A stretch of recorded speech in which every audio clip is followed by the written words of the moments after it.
holding the club, not gripping the club. Big play on words. We hold the handle softly in our hands, not loose, softly. Hold the club. You do not grip the handle. Hands that are tight will throw a ball flight. Let me show you when I put the club in my left hand. You see this all the time. You see this in every golf book. The heel pad's on top.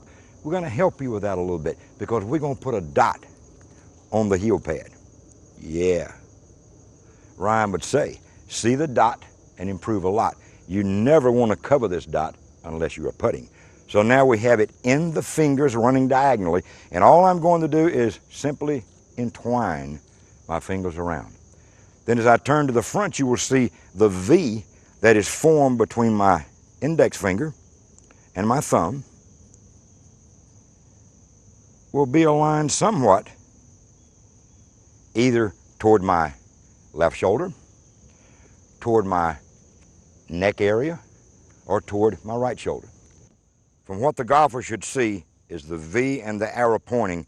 If you turn your left hand to the right, that's what we call a hooker's grip.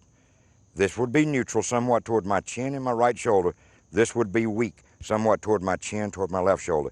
And the importance of this left thumb is, as we mentioned earlier, it lies in the lifeline. So wherever the left thumb is located, the lifeline of the right hand should fold right in that condition.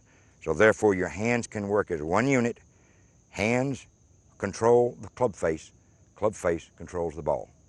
If you're a slicer, I encourage you to have your left hand so the V points somewhat towards your right shoulder.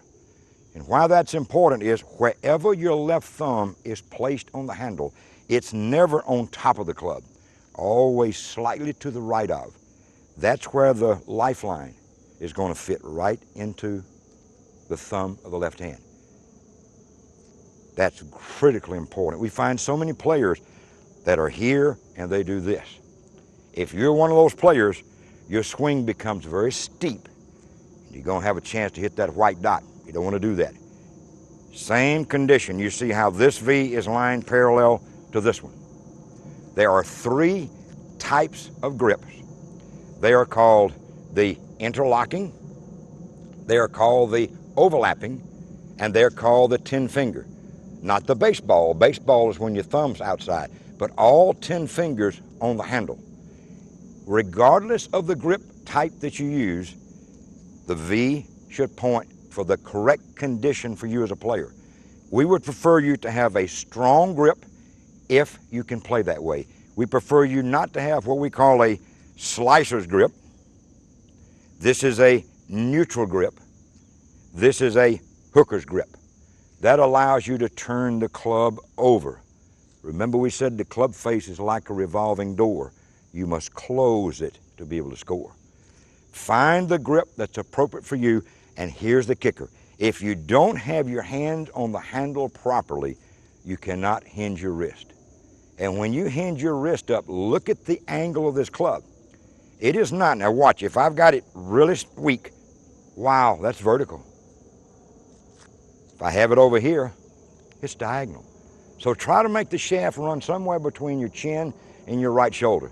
You certainly never want to go to extreme over here. You see where it's going now. So remember, the grip is your only connection to the implement you're going to use. Good golf begins with a good grip.